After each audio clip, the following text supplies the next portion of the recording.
जैसा कि आप सभी जानते हैं कि आज सीजीएल मेंस 2025 का रिजल्ट आ चुका है और इस रिजल्ट से ये पता चलता है कि कंप्यूटर के अंदर जितने भी रैंडम क्वेश्चंस या जितने भी टफ क्वेश्चंस पूछे गए थे उसके अकॉर्डिंग एक भी बोनस नहीं हुआ है, जिसके कारण जो कट ऑफ है वो सीजीएल मेंस की डाउन रही है, नीचे रही है।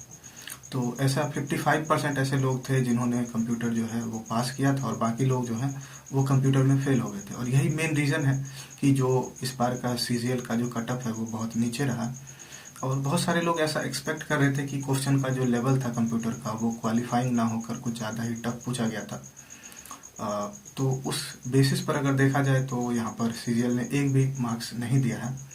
तो इस वजह से अब मैं अपने रिजल्ट की बात करूँ तो मेरे कंप्यूटर में 14 मार्क्स थे। 1 मार्क्स चाहिए थे जो क्वालिफाई कर सकता। तो और जो इधर है जो कोर में मेरे मार्क्स थे वो 318 थे रॉ मार्क्स, लेकिन कंप्यूटर नहीं होने के कारण 1 मार्क्स से रह जाता है। और मुझे ऐसा लगता है कि मेरे जैसे ऐसे बहुत सारे ऐसे बच्चे होंगे जिनका इस बार सीजीएल मेंस क्लियर नहीं हुआ, जिनके बहुत अच्छे मार्क्स भी थे, 330 प्लस वाले भी बहुत थे, 350 प्लस वाले भी थे, जिनका 1 मार्क्स 2 मार्क्स कुछ ऐसे थे जो कंप्यूटर टफ होने के कारण उन लोगों का नहीं हो पाए। तो उन लोगों के लिए है कि आप अच्छे से प्रिपेयर करें, आने वाले जो नेक्स्ट एग्ज़ाम्स है उस पर फोकस कर सकते हैं।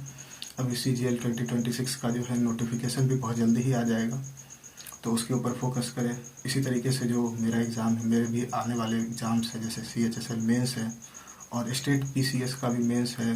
तो इन सभी एग्ज़ाम्स के ऊपर फोकस करना, ना कि आप ये जो जिस तरीके के रिजल्ट है, अब ये चीज़ें तो अनप्रिडिक्टेबल है कि अब आपका किसी एग्ज़ाम में कौन सा पार्ट टफ आ सकता है।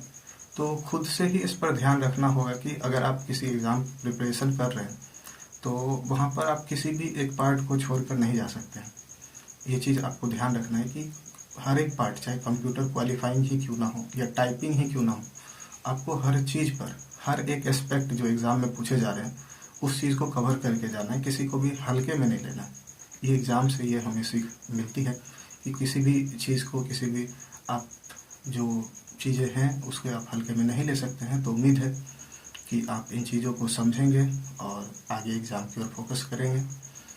तो धन्यवाद।